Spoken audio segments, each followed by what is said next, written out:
Welcome to Divergent Wisdom Broadcast, where curiosity reveals the endless aspects of convergence between science and spirituality. Join me, Doc Sibson, as we explore new perspectives with our guests, bridging the space between worlds to discover paradigm-shifting common ground. It's time to get rebellious.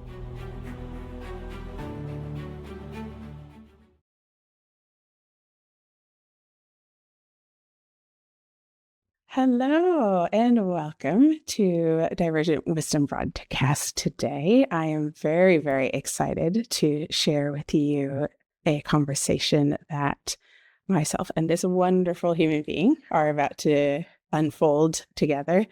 I have Suzy Miller here with me today from the beautiful Arizona in the United States, who, for my Australian listeners, you guys get to go do some geography hunting on a map because I'm guessing they have no idea where that is.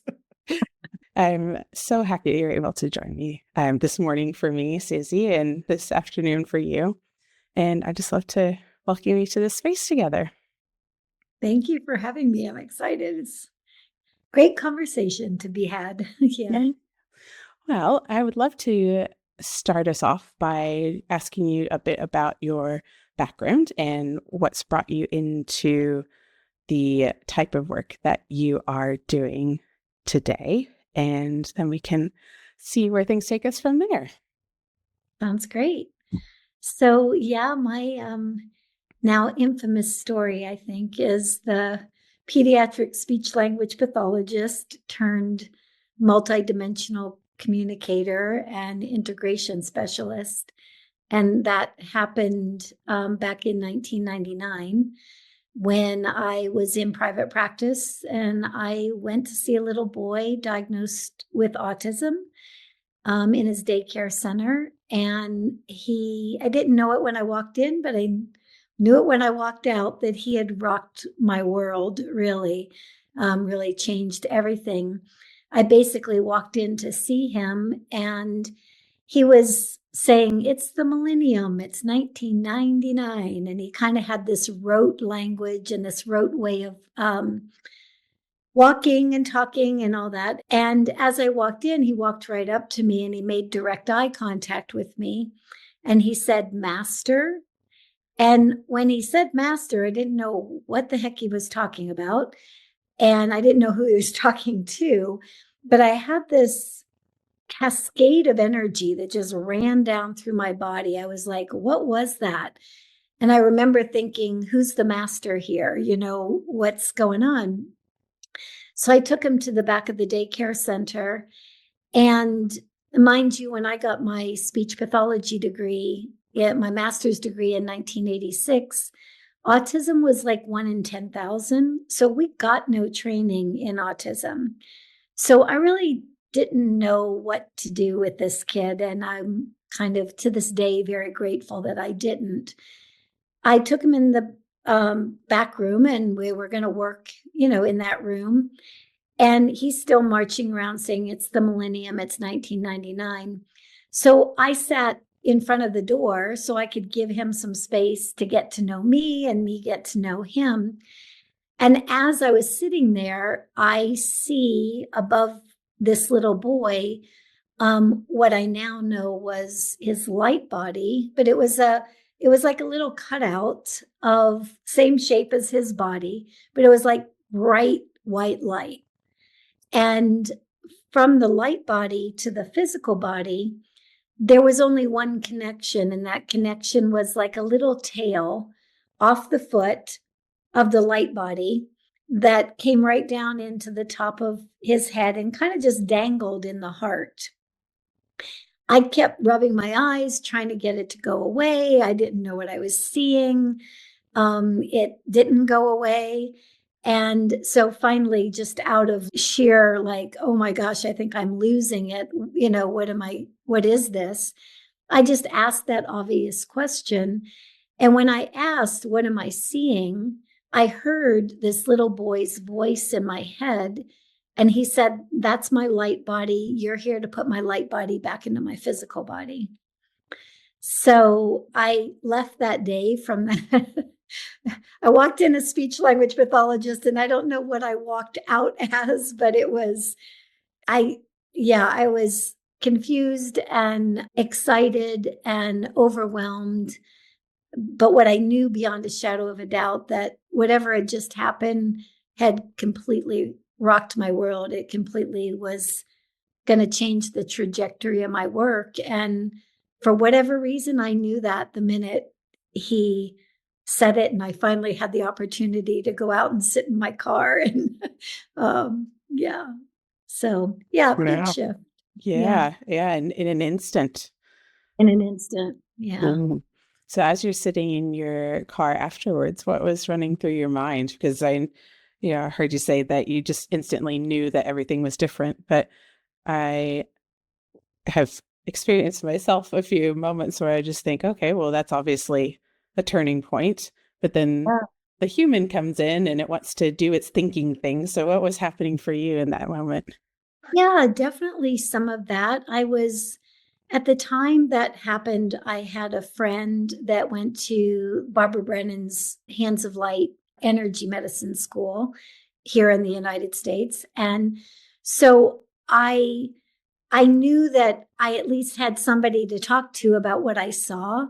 And so I was kind of excited and anxious to get to go home and call Anne and just see what was going on. Um, and I did. And it was great because at the beginning, she could say, "This is what you saw." And, go to page so and so in Barbara Brennan's Hands of Light, and you'll see what you were seeing. And that actually went on. She and I did that together for quite some time. And then I remember this one day going to her and saying, "Anne," I saw this, what page is that on, kind of thing. And she said, "Yeah, that's not in the book." She goes, "I think that's where you start writing your own books." And I thought, okay. But that whole first year, really, Sarah, that was a roller coaster ride, I got to say, because although I had my friend Anne to, talk me through some of it, what was more challenging is that when he opened me up and said that I was there to put his light body back into his physical body, what he didn't tell me was all the resources in spirit that I had, or all the skill sets that I had that I didn't remember, those were all going to come rushing back within that first year as well. And Mhm. so it was, in retrospect, it's like I should have sat in that car for a little bit longer. Maybe not gotten out again. But nevertheless, it was good. So it sounds like the first year following that visit with Riley, then it was the drinking from the fire hose analogy of remembering and discovering a whole bunch of things. So I'd really be interested to hear how you navigated the transition from purely, clinical practice, traditional science training, and working in those systems and structures to how you kind of balanced and wove together that new experience into what you had been doing up until that stage. Yeah. I mean, as you can imagine, there were days that, I navigated that fairly well, and other days, more often than not, that I navigated it not so well. It was really all encompassing, I would say, for that first year, because, I had different guides and different support teams coming to me. I was being taught everything from light language to how to work in different dimensional fields to remembering. Um, this one woman came in and taught me how to work with like laser hands, almost like psychic Mm. surgery kind of thing. There was so much that came in all at the same time. And to the point where I was like literally getting up in the middle of the night because there would be someone or something sitting at the end of my bed teaching me something. And my husband's laying next to me and like kind of going, "What are you doing?" It's like, so on a very practical level, it just looked weird. and I totally understand that.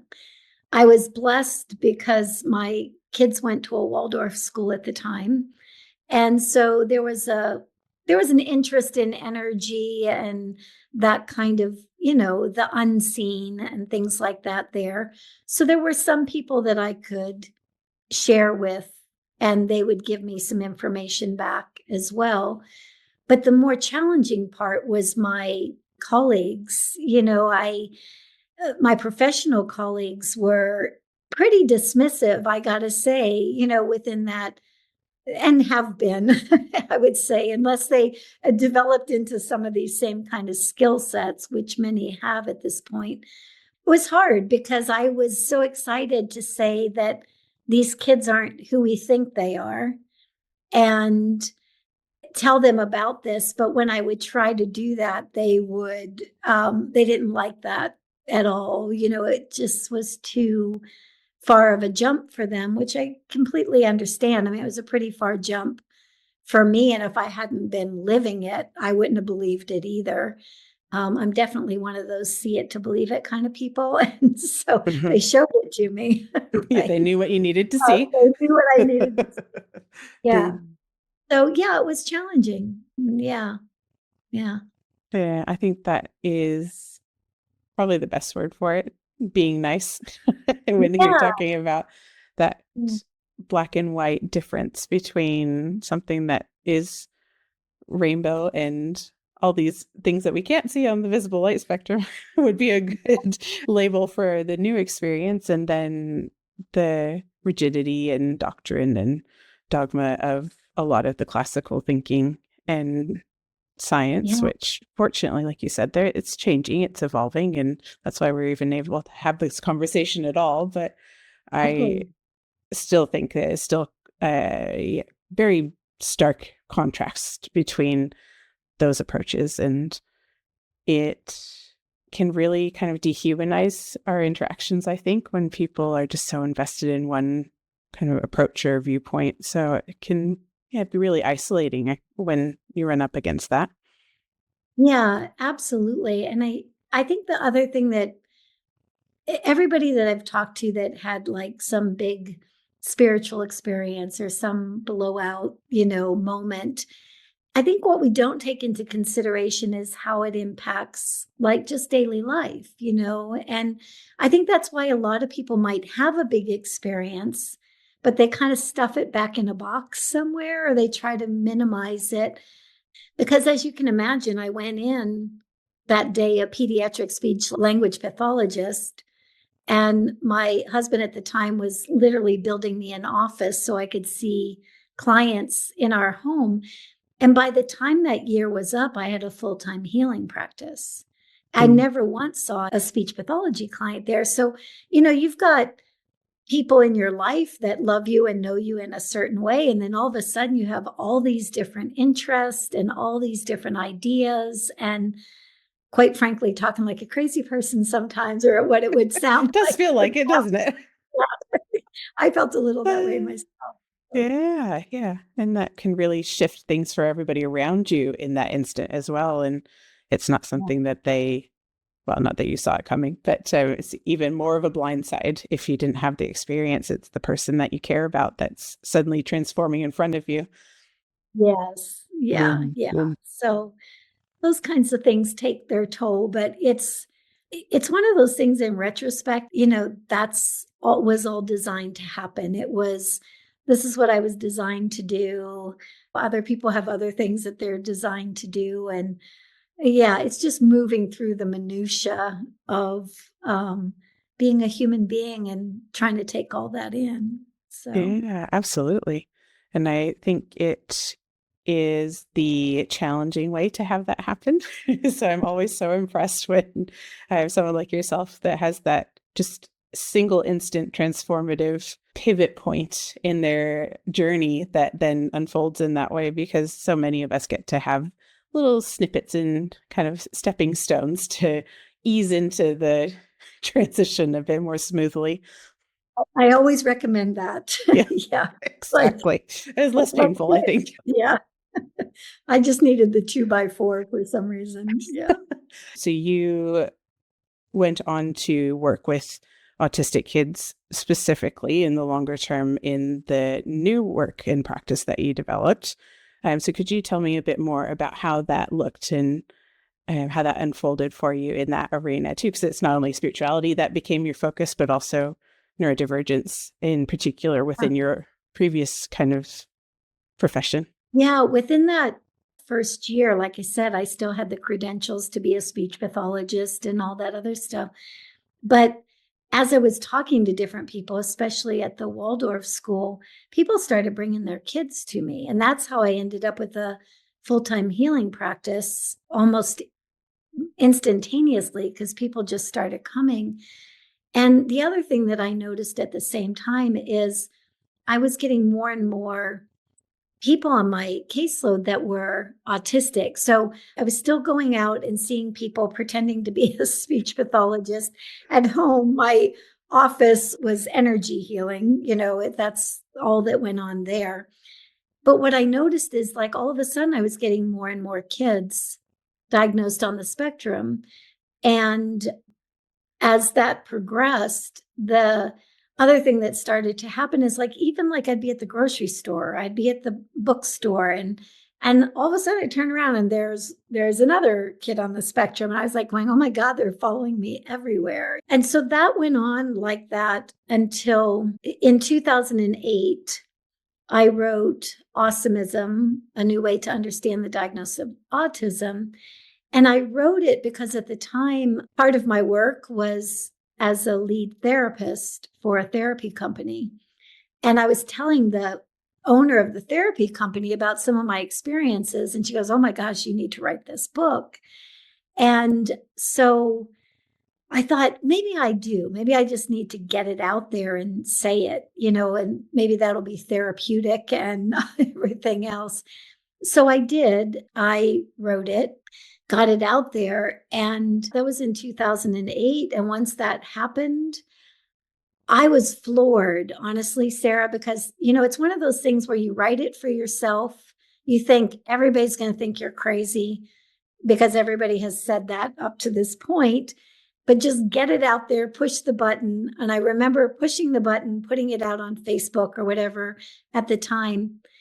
And the next morning, waking up and having hundreds of emails from people all over the world saying that they had had similar kinds of experiences with the kids, but they didn't know whether they were crazy. They didn't know what was going on. They didn't have any language for it.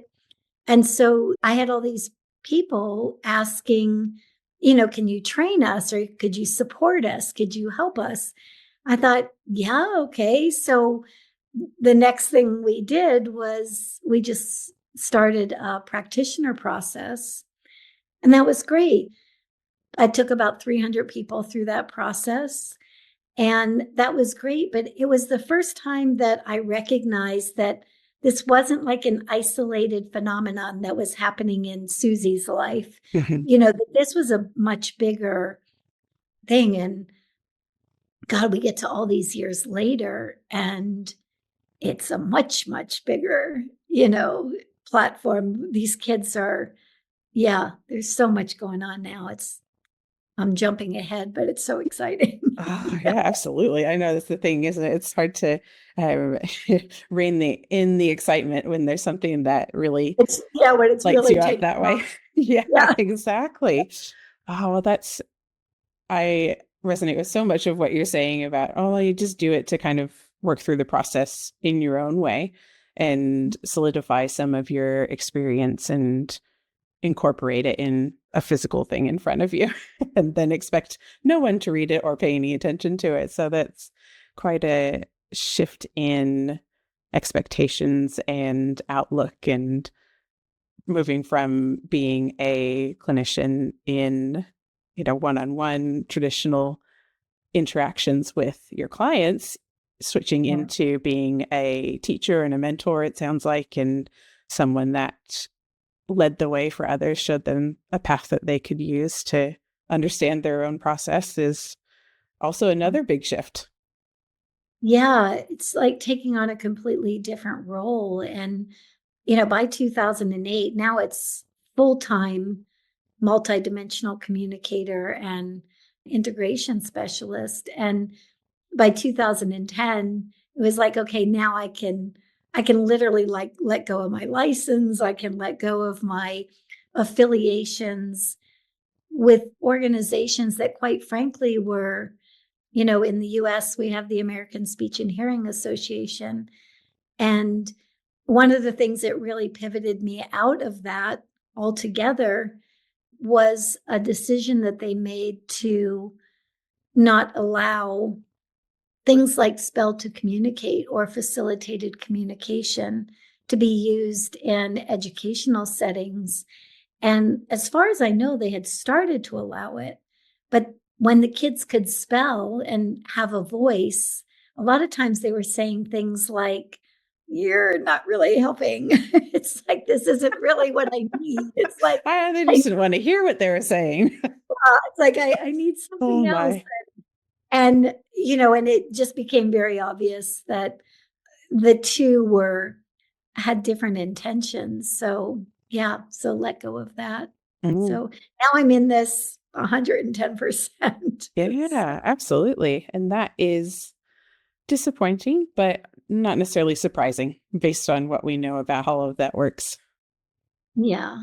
Yeah, not surprising. And, now it gives an opportunity because there's so many that are having, I would say, spiritual experiences with these kids or telepathic kinds of communication. We're hearing about it more and more, and really not just in the US, like all over the place. Mm-hmm. And it's still a small minority that's, having that experience. But the cool thing is that it's like now we can there's enough of us that we can start forming maybe a different kind of organization. I really like that idea at this point. Yeah, absolutely. Because once the numbers and the community is behind it, then it takes on a life of its own and creates something for itself in many ways, which is a wonderful place to be in, that you have so many other professionals kind of straddling both sides of that equation and, being in both camps and incorporating at least awareness, if not a full kind of embracing of that approach and the unseen elements of interacting with people. It is something that I think many clinicians will do intuitively anyway, but not realize it's what they're doing. So it's really refreshing to hear that people are starting to recognize that element and speak to others about it. And there's just seems to be a little bit more openness about discussing in general the parts of our practice that are a little bit less by the book. And it's something that has stood out to me throughout my own experiences where, they talk about standing at the end of the bed and just having the end of the bedogram about what's going on for someone. And I'm like, guys, do you know what that is?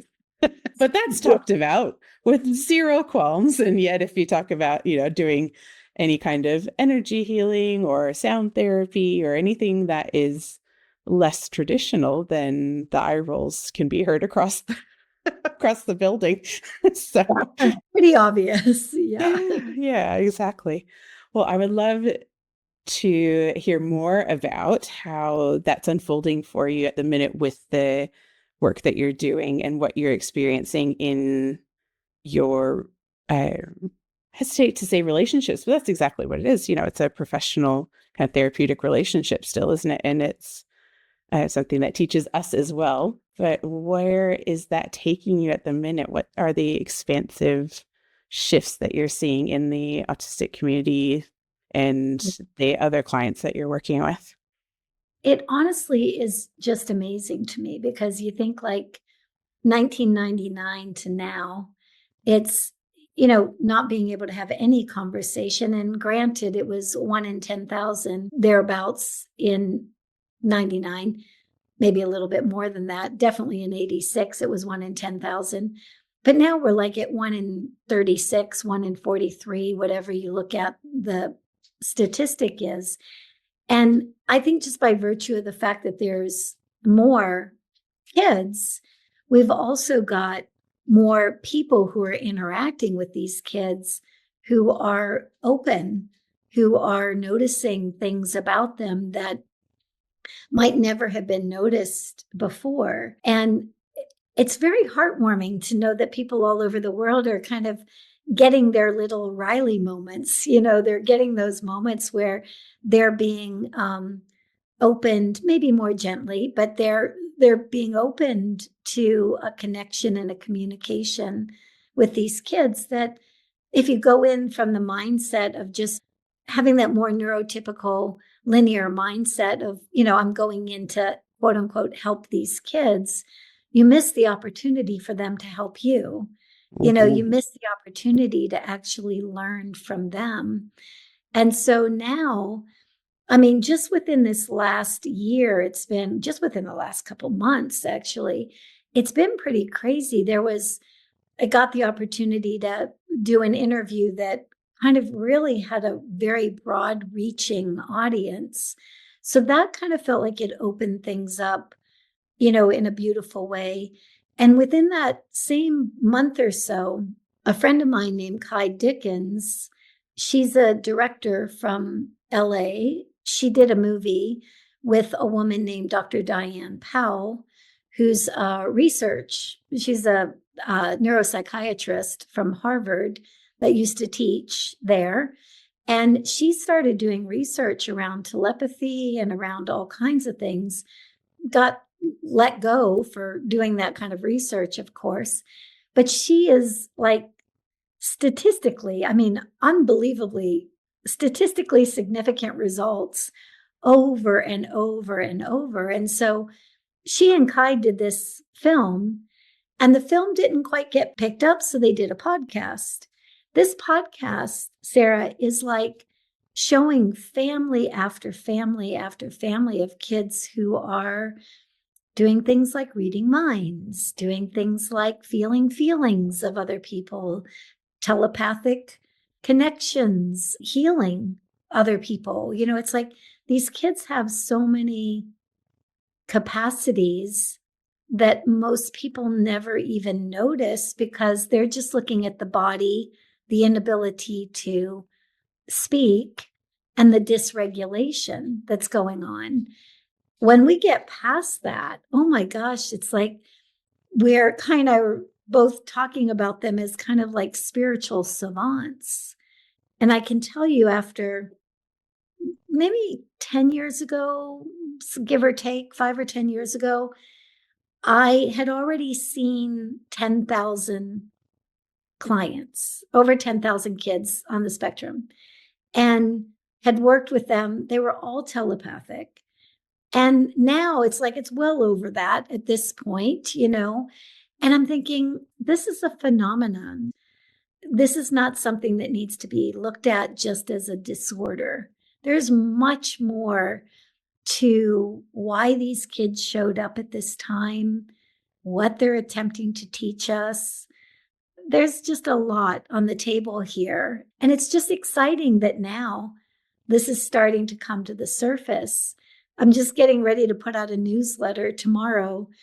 And it's kind of a call to professionals, medical, educational, therapeutic professionals. It's like, okay, we know you guys have these amazing skill sets in your profession. And we also know that you have these intuitive abilities or these strange experiences with the kids. Let's pair those. Let's put those together. Let's validate those. Let's make that something that's actually a plus instead of a minus. And so I'm hoping that that's, the next opportunity.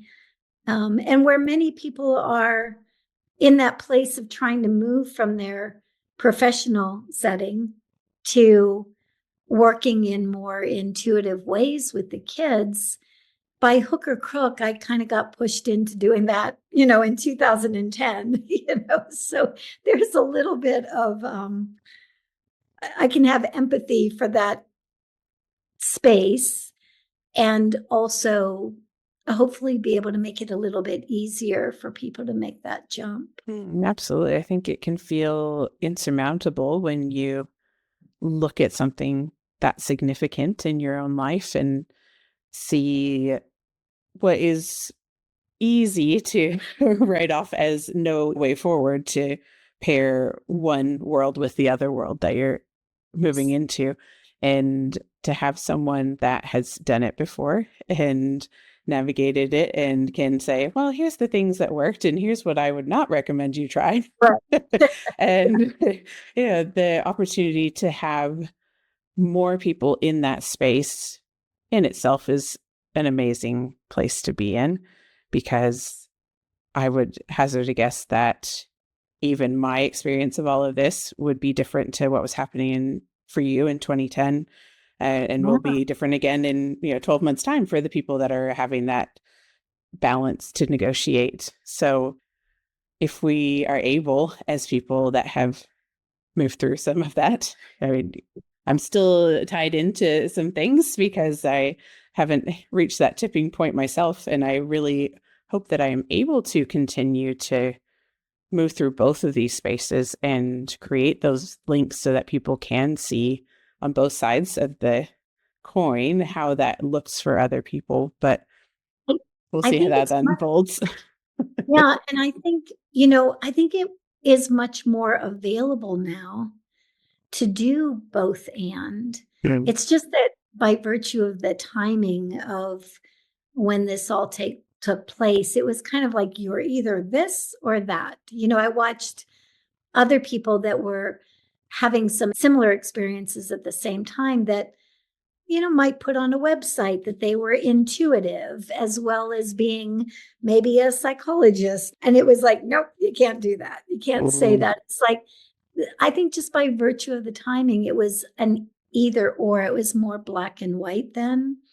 But what I love about what's happening now is we're also getting to learn, not just in the professional realm, but we're getting to learn through facilitated communication or spell to communicator, any of those techniques. We're getting to learn from the kids themselves Hmm.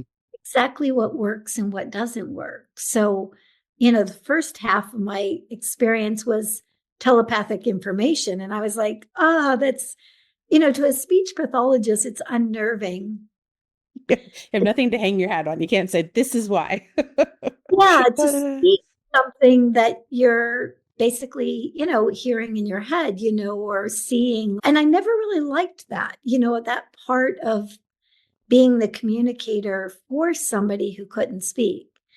And I used to always ask, like, you're going to have to give me some hint that what I just said was accurate. So sometimes it would be a head nod, sometimes it would be yes, no, but I was always looking for that feedback. And then when these forms of communication started to come about and the kids were saying what I had heard in that first decade of working, I thought, oh dear God, thank you. It's like Finally. I didn't even know I needed that, at that point. But wow, was it? And even more so now, as things like podcasts like the telepathy tapes and things like that are coming out, there's even more information that, you're just working with clients one-on-one, day in and day out, and those are just the relationships you're building. But when it also gets to be said to a much broader audience, it's so reassuring, which is the very thing that lets me know that we're going in a really good direction with all of this. It is expanding. So, Yeah. And it also, I think, facilitates that expansion further because people hear other people's experiences and can finally have a frame of reference for things that maybe they've, like you said before, stuffed back down into the box and just tried to ignore and not think about. And I think that gives everybody a very safe way to kind of move into this space or dabble a little and consider how that kind of communication or difference has played out in their own professional or personal lives without really being too confronted by having to apply it, say, in a visit with a client, or, talking about it yourself on a podcast. You can just interact with the material and incorporate that. And I think that is a way that we're able to influence the general baseline kind of coming up of awareness and access to people that are moving in this space in ways that we would never have had access to in 99 for sure. And, even in 2010, when your decision was made to, remove all of those paperwork ties. So yeah, it is a really nice space to be in. And I appreciate everyone who's being really brave and I think courageous to step out and be the people at the forefront like yourself and be visible and have the conversations that we're having to enable that for other people. So thank you for that. Thank you. I think that the bigger picture has a way of like putting the right things in front of you, in each step of the way, because about 10 years ago, I had the opportunity to work with a Stanford emeritus professor, and he's a physicist, a material scientist. His name was Dr. William Tiller, but he left that at kind of the height of his career, and he went off to study intention. He was interested in how intention impacts us. So he had done a lot of that kind of work.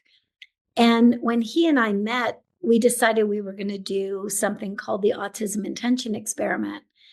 And so we used intention, and I already knew from the kids that we're saying things to these kids all day, every day. You're disordered, you're broken, you're special needs, you'll never amount to this, or you won't be able to do that. And sometimes this information is being told to a parent, sometimes it's being told directly to the child. But if we think about that, that's a broadcast. That's information that's getting in and impacting not just the thought process of that person, but literally right down to the physicality. You tell a child they're bad over and over again, and you can literally start seeing it in their body. They'll start to. So what Bill Tiller did is we created an intention where we started just broadcasting intentions to the kids. And sure enough, we had kids that were talking. We had the furthest from where we were broadcasting from Arizona. There was a child in Australia that was young, little at that time. And she went from no words to 20 new words in the first day we turned the intention on. Wow. So I had this opportunity to work with PhDs that were, very good at showing statistical relevance. And so that brought a little bit more belief in these things, carried us over to Dr. Diane Powell, who's doing her own version of that right now. Not the intention part, but, that statistical analysis. And it just makes me smile because the kids are showing this is what we've got. This is what we've got. We just put an email out to all of my mailing list and to Kai Dickens' mailing list as well, asking kids to say, if we could let anybody know, all those people out there that are supporting you, if we could let them know, something, what do you want them to know? And across the board, it's like, we're in here. And, just because our bodies aren't working all that well doesn't mean that we're not hearing everything and understanding everything. We might not be able to follow the direction because our bodies won't do that. But it's not that the information isn't getting in. We've got kids who speak multiple languages and can prove it. We've got kids who are both spiritual savants or maybe mathematical savants. And a lot of times people will say to me, Sarah, they'll say, well, all the kids are not like that. And I'm kind of going, yeah, kind of they are. It's like everybody, every one of these kids has an untapped capacity. Mhm. And we're just trying to get past the challenges that their bodies present so that we can tap those capacities. Yeah, and just give us all a way to speak and understand each other better, or communicate, I should say, not necessarily speech, but just to get outside of the rigid ways of approaching an interaction so that you can benefit from that wisdom that they bring to us in their different perspectives and experiences. And I think it would be really fascinating to be able to have that flow of communication with the kids, because just imagine what you've already seen in, the last 14 years with the ease of communication opening up with other tools, where we might be in another 14 years if we're having a free flowing dialogue between people who don't interact in traditional ways or ways that as they're expected. And we really lean into all of the gifts that they have that we just aren't able to understand. To me, it just makes so much sense that, if you have a blind person that's moving around, that blind person doesn't have sight, but very often they have a heightened sense of touch or a heightened sense of smell, or they can hear, much better than most of us can. It makes perfect sense to me that if you have somebody who's mute or who is unable to speak, that they're going to have other capacities that we might all need to be growing into, because most of humanity, in my humble opinion, speaks too much, myself included. Yeah, I'm guilty of that for sure. So it's just meaning that there's very little time to actually see beyond the surface. It's like I always tell people, if you have a really great friend or a partner that you can sit in a room with and you don't even need to speak to enjoy, it's like you understand nuances of that person because you're not filling it up with speech that most people would never know about that person. Yeah. And so I think that's just the very tip of the iceberg of what these kids are, what they're picking up. So. Absolutely. And that's a real relatable example of that happening with anybody that you're in a space with, let alone someone that you sit down with the intention to create that nonverbal communication with and see how it flows. It can just change the whole situation. And I think everyone can benefit from that, but the people that are there to assist and support and provide opportunities for these kids in particular would really benefit from having at least a little bit of that approach, I think. Yeah. I mean, there's something about a lot of times the kids, when you interact with this many kids over this many years, it's like you get to see the patterns that are playing out. And a lot of times the kids will say, we don't care what kind of techniques people are bringing to us. It's like if they don't have an open heart, if they don't have a curiosity, then we're not going there. And I've watched that so many times where one person who's supporting the kids will say, they can't do this. And another person goes, no, they can do all of this. One thing I really do believe is that desire to learn from them, instead of just thinking that we're coming in as the quote unquote professionals and we're going to do something to them, right? I've been just blown away for years, for decades now, at the capacity of these kids and some of the experiences and what they've shared, the wisdom.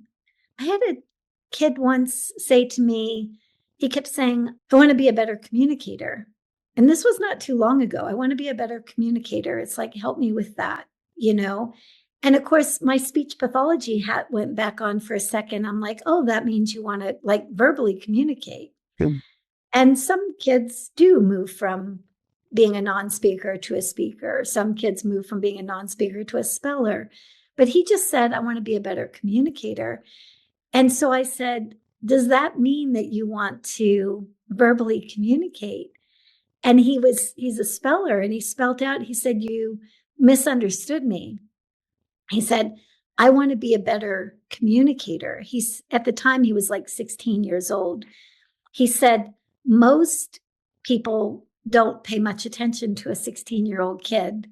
He said, but because I'm in this body, because I have to type to get my words out, that catches people's interest. And so I want to be able to flow that information and communicate that as easily as possible, because I've already got somebody sitting there looking at me, like, well, this is different. And I'm thinking, how wise is that for a 16-year-old? Like, I've got this platform and people are leaning in because I'm different anyway. Let's help this flow as easily as possible. And I thought, yeah, that's a level of maturity. My assumption was the same as yours.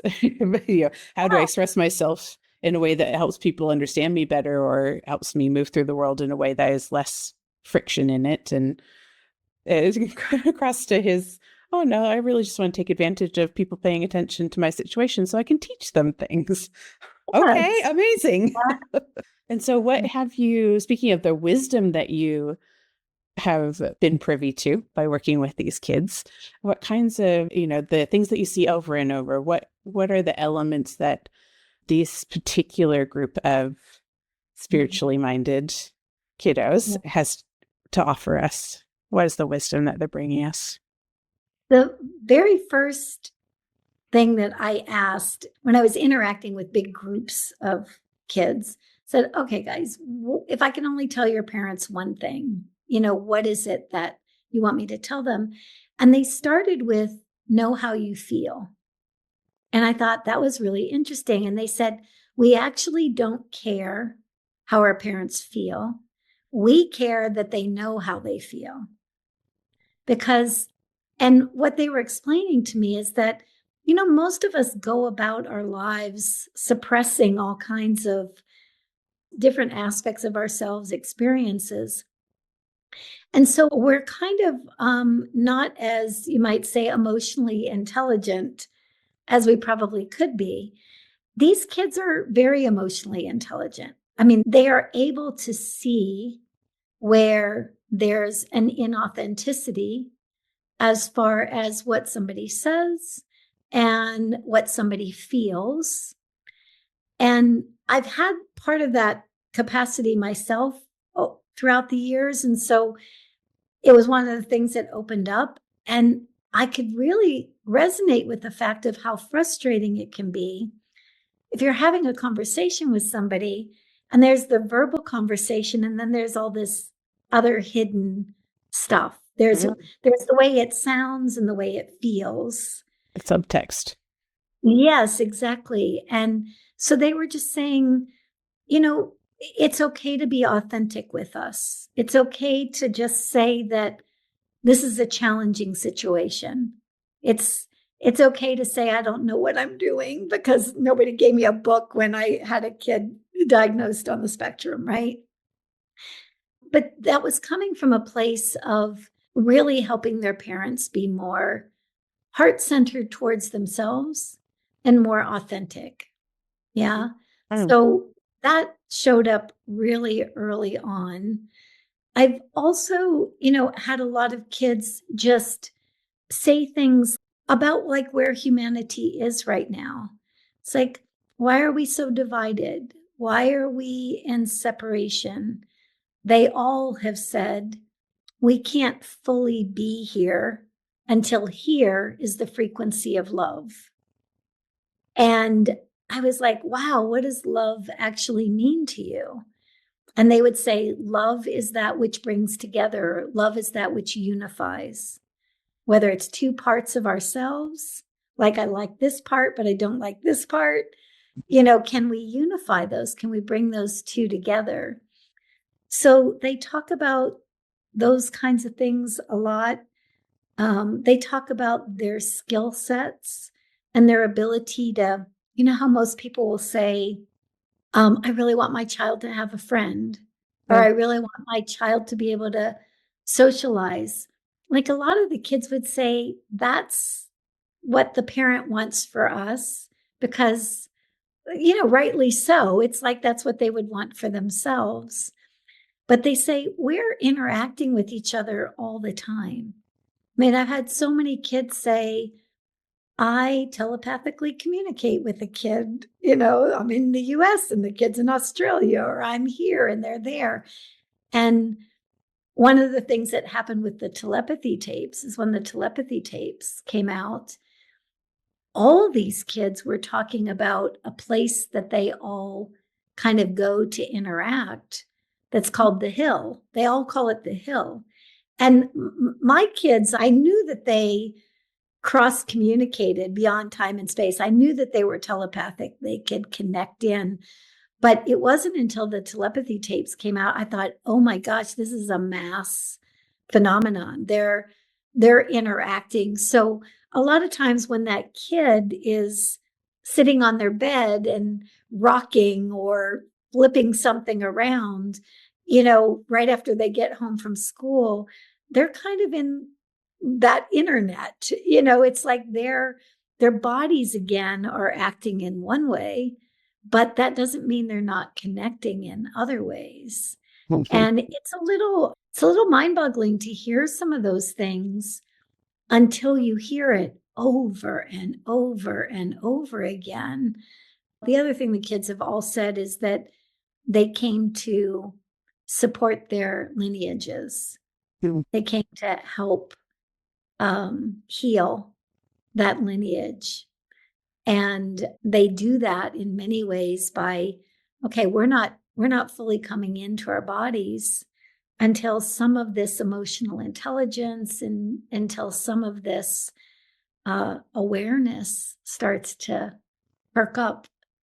And I've watched so many kids lose behaviors that were actually strategies that somebody around them was using, to kind of hide a particular part of themselves that just needs to be loved, Yeah, yeah.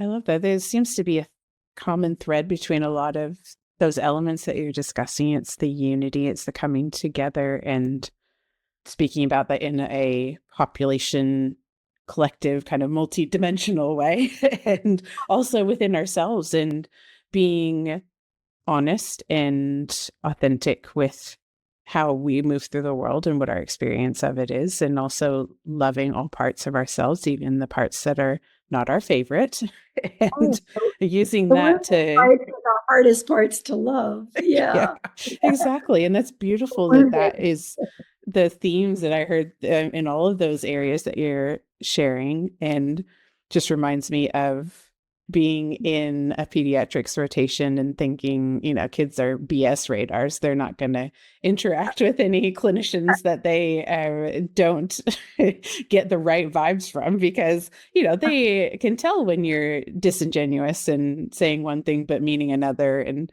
that's kids across the board, let alone kids that are really tapped Have that into. level of sensitivity. Yeah. Yeah, yeah, exactly. And that's just beautiful that they're having that space. That's so fascinating that they have all identified a place that they Hang out. communicate and hang out and spend time. Yeah. And that then makes me wonder if it is these particular kids, or if it is kind of a free-for-all playground up there for anybody that is kind of spending time decompressing and being less physical, maybe more in tune with Right. their thoughts and their emotions and their other senses. I wonder what Yeah. that landscape looks like up there.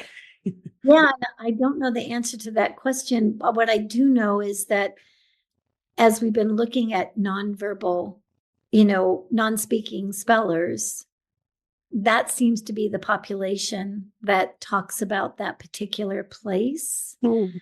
Some of them don't identify it as the hill, as that name. Some of them will just say, no, I'm talking with my friend, or I'm interacting with this person or that person. Other kids say, no, I don't go there. I don't. It's kind of like the difference between, yeah, I spend time on social media and on the internet or whatever. And other people who just like, no, I'm working on this over here and I'm doing that.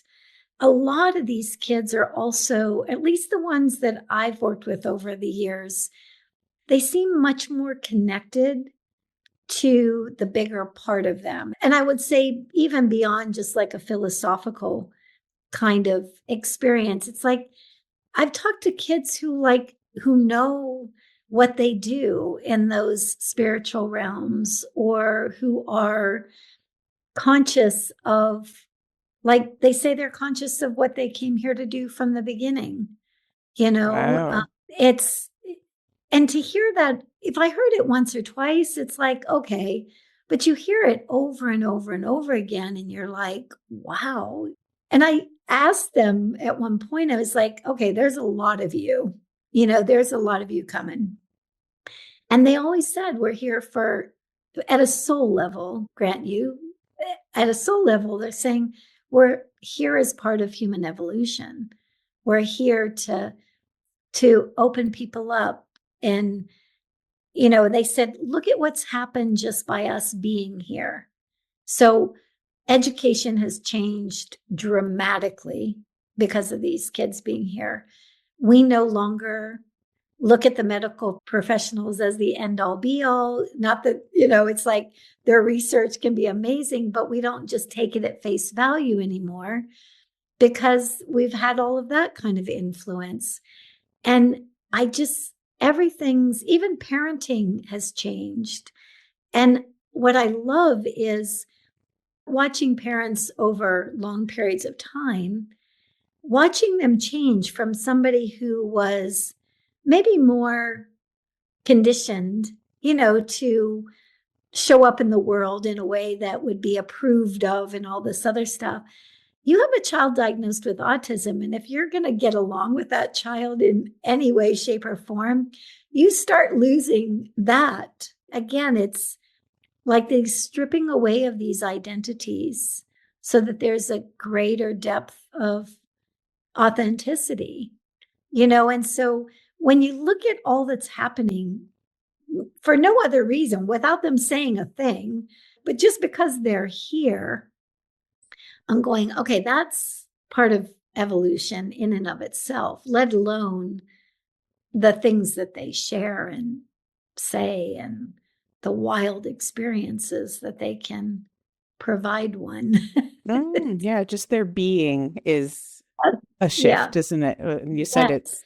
is so extensive. It's on all those levels of systems and structures around us, and then in our own families and relationships with each other, and how that person's truth of just being themselves, because in this particular scenario, that really is what Mm-hmm. you get to be.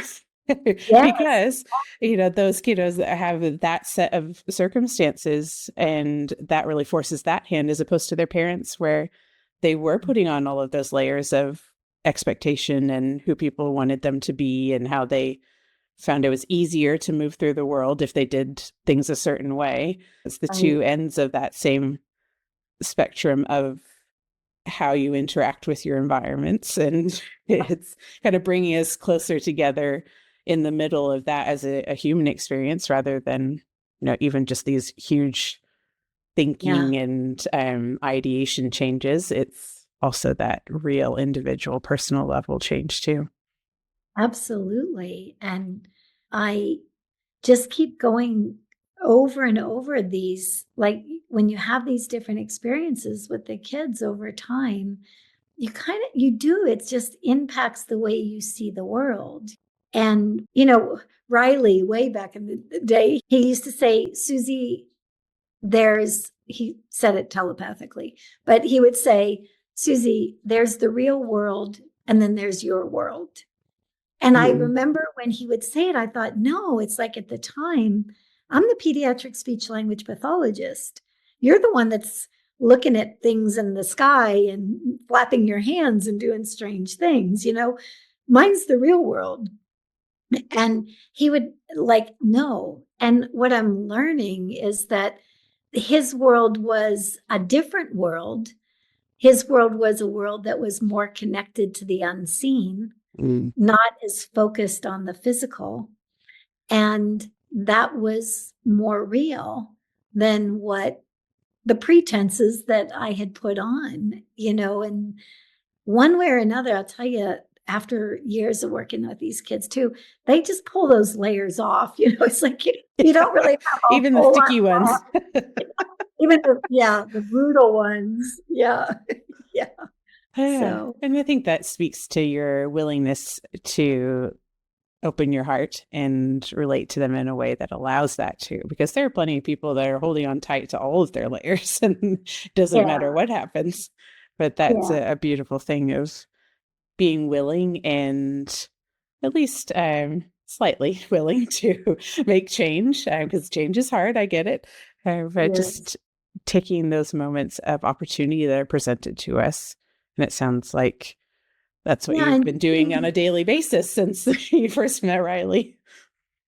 just being curious. And I mean, I also say to parents all the time, I have never met a group of parents who have chosen, like looking at it again from a more esoteric or spiritual standpoint, that I've never met a group of parents who have decided to fast track themselves spiritually as much as this population. I mean, it's brutal. I mean, Mm. it can be so challenging. It's like the human experience of being triggered and challenged and overwhelmed and nervous systems racing all day every day. I don't know how they do it. And yet I'm also very aware that there is this great capacity within this population to meet that challenge. And hopefully we can make it a little bit easier for families to meet that challenge. And I think sometimes that starts with everybody else says your kid has something wrong with them.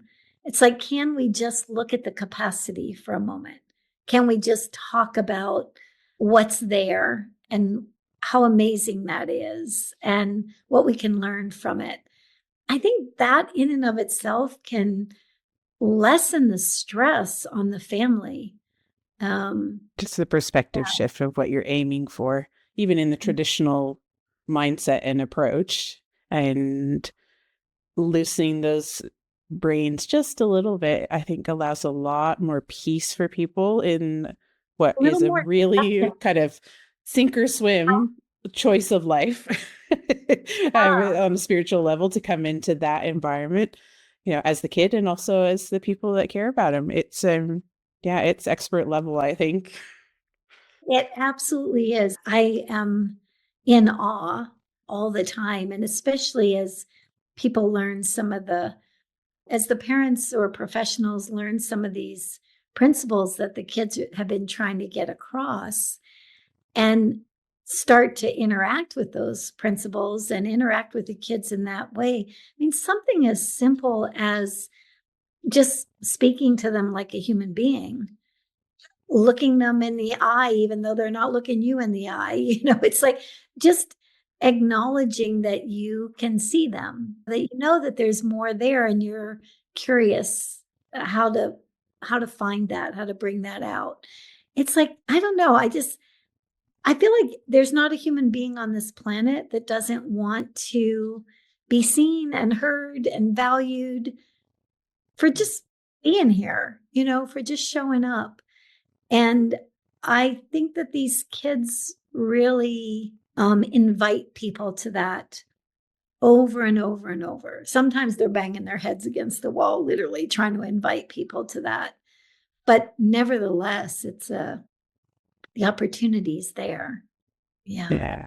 Yeah. What an amazing opportunity to have, Yeah. and a gift from those kids and their Challenge and families. yeah. Yes, exactly. There's always a pair. That's the whole Yes. discussion of duality, right? It's not one Right. without the other, but just refocusing in on the gift and the blessing side of it a little more often. I know that that may sound completely ridiculous if you're in the deep, dark depths of the hard stuff, but even just a second here or there, or, a kind look or touch or moment is big for everybody that experiences it. And it can shape your whole Absolutely. trajectory if you lean into those things and spend a bit more time with them. Yeah, absolutely. Mhm. Yeah, it's quite a ride. Yeah. Well, I think that's, I could talk to you forever about this because it's definitely a special area of my interest. But I am mindful of your time. I want to respect that. So I usually like to wrap things up with my guests asking a particular trio of questions. And there may be some things in there that we've already really covered by the nature of our discussion, but I will just kind of bring us back in from our big expansive thoughts and ask you, without necessarily any need to explain or define or give, context, what would you say are your top three truths that have transformed your experience? Number one is we're all much more than we perceive ourselves to be. So that's a truth for me. Number two is probably what we were just talking about, that everybody wants to be seen and heard and valued. And when we take that into consideration, we make greater connections, contacts. And three, what's number three? That we never know where life is going to lead us. But as long as we're open for the journey, we might have a heck of a ride. Absolutely. Well, I think I will resonate with people in different ways, but thank you very much for sharing your truth with us and being so open and honest with your experiences and helping to spread the message of the kids and their families and what they're able to help us understand simply by their being, but also by their wisdom. And I would love to ask you a little bit more about what, if given the opportunity, you would say to little Suzy from your current place of expansion and understanding to help her navigate her path. I would tell her that life has all kinds of twists and turns, and we can kind of go with that flow. We can't really determine that, so just, again, I think just be open for the ride. It's not as scary as you think it might be. Yeah. Scary, but not as scary as you might think it is. So. Exactly. I love that. And the last thing, which I think we really have covered in quite a lot of detail, is what would you say the summary of the kids' wisdom is for us? What's their bold, underlined on the blazing, lit up sign message that we can help spread simply by talking about it here today? I think from the kids themselves, it's what we talked about when we put out that email that came back directly from them. It's like, we're in here. We're in here. We're capable. We've got all kinds of things to share with you. Yeah, we're capable. It's beautiful. And to meet them there instead of with Yeah, all of our perceptions of it. exactly. Mhm. Yep. That's always And the truth. oh, absolutely. Well, with anyone, right? Exactly. And where can people find out more about yourself and the work that you're doing and how to connect with you if they're interested to know more and kind of keep moving in the world that you're creating? Yeah, SuzyMiller.com. Nice Here. and easy.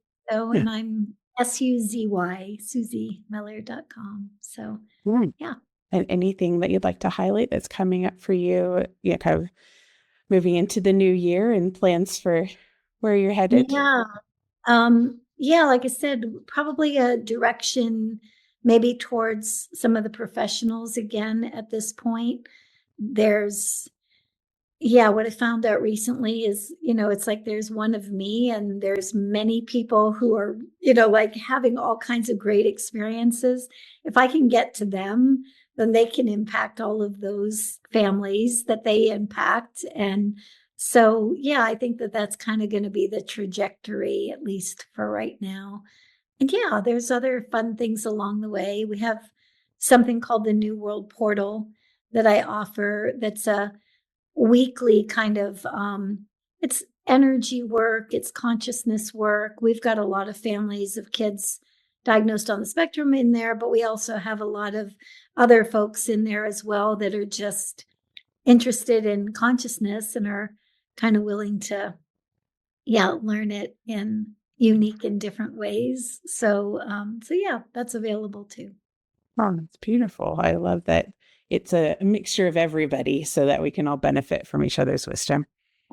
Yeah, Well, for thank you sure. very much for your time today. I am so grateful to have spent this with you and had the opportunity to talk about all these cool, amazing things that are really exciting and thrilling for me to talk about in general. And it's a real blessing to have another professional that is very open and changing the world through their heart instead of sticking to our old patterns. I think the more we're able to meet in the middle and create new things all together, the better off we'll be. We'll be bringing in that new world and the place that these kiddos can really flourish too. So thanks very Thanks. much for being here with me today. Yeah, thanks for having me. It was great conversation. I appreciate it.